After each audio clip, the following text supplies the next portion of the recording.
Hi friends, today we're going to make our Oldenburg burger collage. And if you remember, a collage is where we take different pieces of paper, we cut up our shapes, and we glue them onto a piece of paper. So we are going to be making our burger on a black piece of paper. So this is going to be your background. Do not cut the black paper. If you want to add some black details to your paper, you need to get a different black paper to cut up. This is your background, don't cut it, okay? So I have all of these different colors that you can use, different yellows for cheese. I have a purple that you can use to make onions instead of white onions. I have all of these papers left over from when we did our feathers that you can use for tomatoes and stuff. It's got a little extra texture on there. Different colors of paper for like your bun, your bacon, your actual burger patty, pickles, lettuce, all kinds of colors for you to use. Some people are super talented and can just take a piece of paper and cut out a shape perfectly, and it's exactly the shape that they want it to be. Miss Borders is not one of those people. Even though I'm an art teacher, I'm not great at all types of art. So collage, I have to draw out the shape that I want. So I'm gonna start with my bun so that I can put my bun at the top and bottom of my paper, so then I know to fill in the rest of my space with other stuff. So I'm going to take my pencil and I'm going to draw a straight-ish line. Remember, bread is not perfectly straight. And then draw like a half circle above it. And then I'm not going to draw my bun at the bottom of my paper because then it wastes the middle of my paper. So I'm going to draw my bottom bun right under my top bun. And then I'm going to take my scissors and cut off the rest of that so that other people can use it.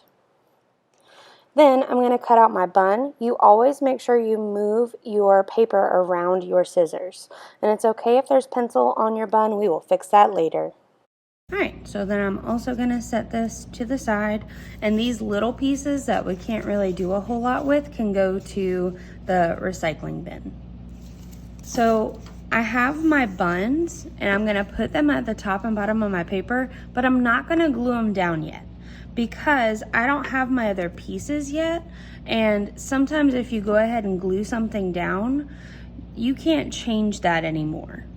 You can't pull it back up and try again. So I'm gonna wait until I have more of my pieces cut out so that I can decide where I want the pieces of my burger to go before I completely glue them down. So when we start making the details of our food, there's a bunch of different ways that you can do this. This is your burger. You get to make the decisions as to how you make the pieces that go on your burger. If you remember looking at our example, they had some pickles that looked like this. It's an oval shape, and then they added some details on it to make it look like the little ridges.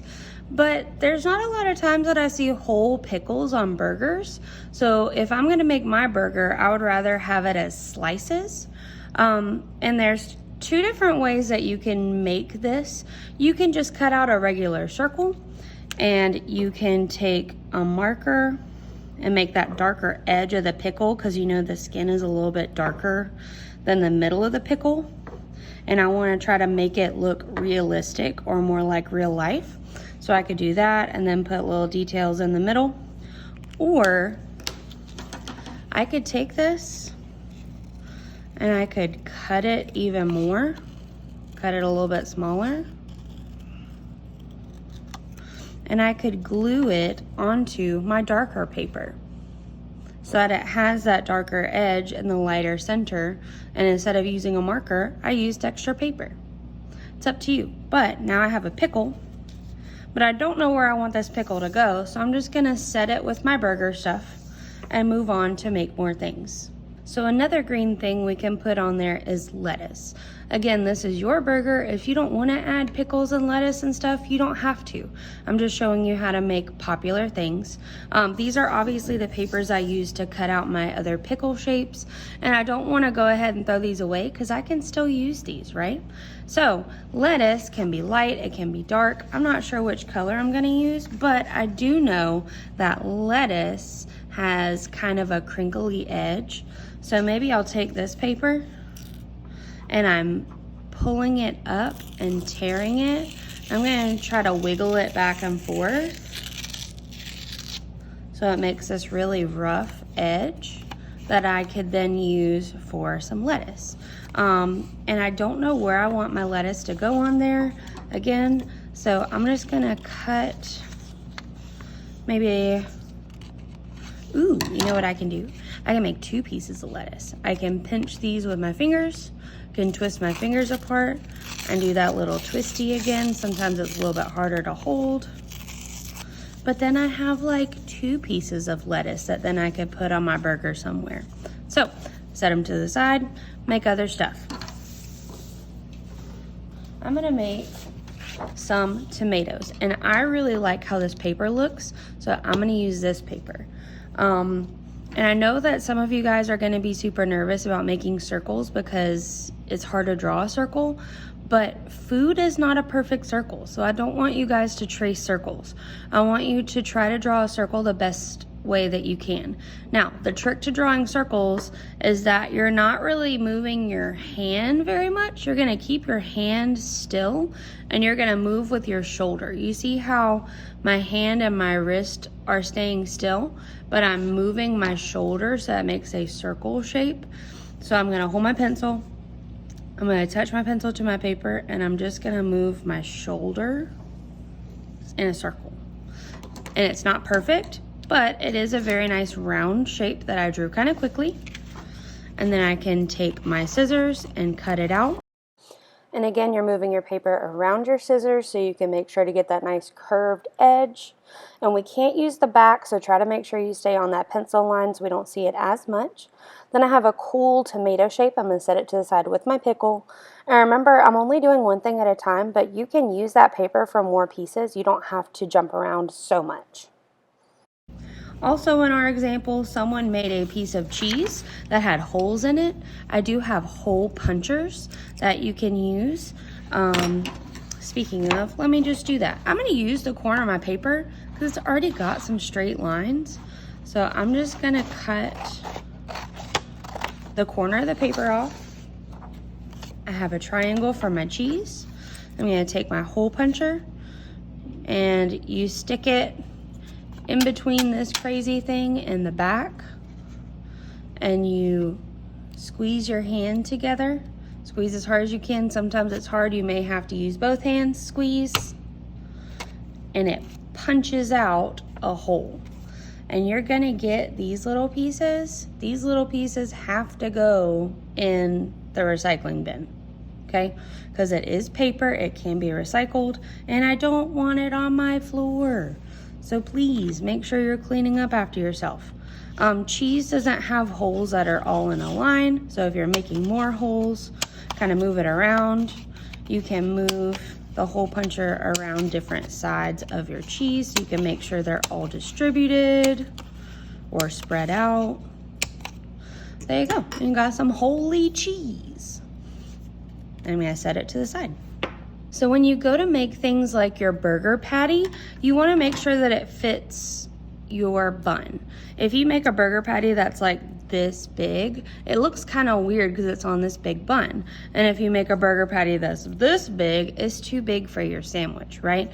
So I'm taking my bottom bun and I'm going to use that to measure how big I want my bun to be. So I'm going to keep it at the edge. I might even put it at the very edge of my paper,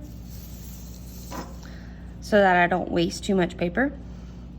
And I'm gonna put a little mark with how big this is, and then decide how big I want my patty to be. I want mine to be a little bit bigger than my bun, so maybe I'll go like right here, but then otherwise, I'm just making like a long skinny rectangle. And then it's time for me to cut it out. Again, super important, move your paper around your scissors. And once I'm done with it, it does look a little bit longer than my bun, but it's all good because we're going to fix it on the paper. All right, now I'm going to make some onions. I have this purple paper because I like those better. And I did say that I would draw our circles first, but here I'm just moving my paper around my scissors to make a shape. But instead of connecting that circle, I'm going to keep cutting around to make a smaller and smaller circle, and that makes what's called a spiral. That's what makes it look like the onion has layers. But when it's sitting flat, it's hard to see. So I am going to cut that spiral in half. I'm going to move the paper around my scissors again, cutting right down that really thick spiral, and it's going to make another spiral so that it's easier to see our onions, but then we also have 2 onions to use on our paper. Then I'm going to make some bacon. I'm going to take this lighter brown color. I'm just very quickly cutting a rectangle, and I can use the rest of that paper for something else or give it to somebody else. The cool thing is we can take markers to add details to our paper. So I'm going to take this red and draw a line down, and it's cool that the red is almost running out because it makes kind of a lighter stripe, almost like bacon, because the stripes in bacon are not perfect. Just going all the way down, but bacon is not pointy, so I'm taking my scissors and just making the edges a little bit more round so it looks more like actual bacon and not a piece of paper. That's going to make it look even more realistic. So now I have all of my pieces that are together, but they're not glued down, so I can decide where they want to go. All right, so this is a paper that I'm just using to show you guys how to do these things. If this were my real artwork, I would probably have a couple more things on here, but I want to show you guys how to glue the things that I showed you down. So our top bun is like a lid, right? So it's on top of everything. So I'm not going to glue that down yet. I'm actually going to move that off my paper. And I'm going to start with the bottom bun because that's at the very bottom. Everything else sits on top of it. So the first thing I have to do is glue my bun to the paper. I'm going to glue on the side that still has some pencil on it so that we don't see the pencil. In order to use the glue, you got to make sure it's open so that you can see that little gap. And sometimes you have to get the dried glue off of it and shake it out, get that glue down. But we're only doing a thin line of glue. You don't need a lot. Then you set it down on your paper, smooth it out with your fingers. I decided I wanted mine a little bit lower, so I slid it down. And it's alright that the glue is there because I'm about to glue more things on there. Before I glued my lettuce, I decided to tear the edges so it didn't look like a piece of paper. It looked a little bit more like lettuce. Then I'm putting my glue on there and setting it a little on top of that bun because lettuce isn't going to float above that bun. So now it looks like it's overlapping, sitting on top of each other. I'm also going to overlap my burger patty, making sure my glue is coming out, and again, gluing it a little bit on top of that lettuce so it looks like the lettuce is underneath that burger. And I would keep going with all my pieces, but it's time for you guys to do this yourselves. And here we go.